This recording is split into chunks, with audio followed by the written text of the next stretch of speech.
AP ప్రభుత్వం ధాన్యం కొనుగోలు ప్రక్రియను మరింత సులభతరం చేసింది. రైతుల సమయం వృధా కాకుండా వాట్సాప్ ద్వారా సేవలు అందిస్తున్నామని మంత్రి నాదెండ్ల మనోహర్ వెల్లడించారు. ధాన్యం అమ్మదలిచిన రైతులు ప్రభుత్వం కేటాయించిన వాట్సాప్ నంబర్కు హాయ్ అనే సందేశం పంపితే ఆర్టిఫిషియల్ ఇంటెలిజెన్స్ ద్వారా ప్రత్యేక వాయిస్తో రైతులతో మాట్లాడుతుందని తెలిపారు. ఈ వాయిస్ తెలుగులోనే ఉంటుందని, ధాన్యం విక్రయానికి సంబంధించిన అన్ని విధాలుగా మార్గదర్శకం చేస్తుందని తెలిపారు.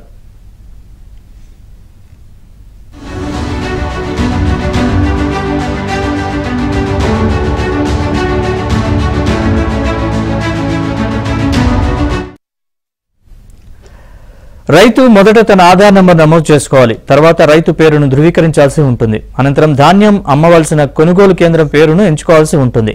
ఆ తర్వాత ధాన్యం అమ్మవలసిన తేదీని, సమయాన్ని నిర్ణయించుకోవాలి. ఎలాంటి రకం ధాన్యం అమ్ముతున్నారో కూడా ప్రత్యేక ఆప్షన్ ఉంటుంది.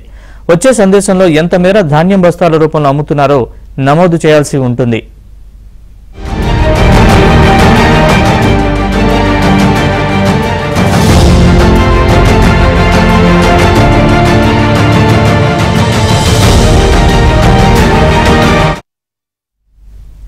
అనంతరం వాట్సాప్ సందేశం ద్వారా రైతులకు తన ధాన్యం అమ్మకం స్లాట్ బుక్ అయినట్లు షెడ్యూల్ చేయబడిన కూపన్ కోడ్ వస్తుంది. దీంతో రైతు సులభంగా తన ధాన్యాన్ని అమ్ముకోవచ్చు. వాట్సాప్ ఆప్షన్లు రైతులకు అర్థమయ్యే రీతిలో ఇవ్వడం జరిగింది. ధాన్యం కొనుగోలు కేంద్రాల వద్ద గంటల తరబడి రైతులు వేచి ఉండడం, ధాన్యాన్ని ఎప్పుడు కొంటారా అని కొనుగోలు కేంద్రాల వద్ద బతిమిలాడుకోవడం వంటి వాటికి చెక్ పెడుతూ కూటమి ప్రభుత్వం ఈ నిర్ణయం తీసుకుంది.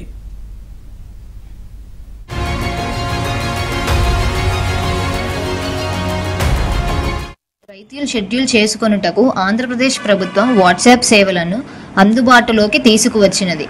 మీ యొక్క మొబైల్ను ఓపెన్ చేసి ప్రభుత్వం ఇచ్చిన మొబైల్ నంబర్కు హాయ్ అని వాట్సాప్లో టైపు చేయండి. ఆంధ్రప్రదేశ్ రాష్ట్ర పౌర సరఫరాల సంస్థకి స్వాగతం. మీరు ధాన్యం అమ్మడానికి షెడ్యూల్ను చేసుకొనుటకు షెడ్యూల్ బటన్పై క్లిక్ చేయండి.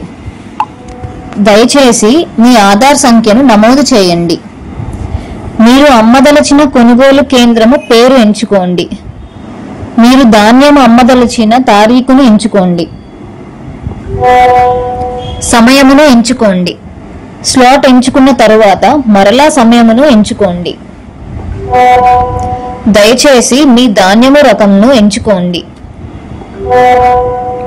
దయచేసి మీరు ప్రభుత్వం వారికి అమ్మదలచిన ధాన్యం యొక్క పరిమాణమును బ్యాగ్స్లో తెలపండి.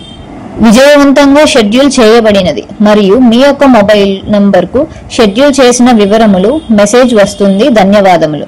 ధాన్యం అమ్మడానికి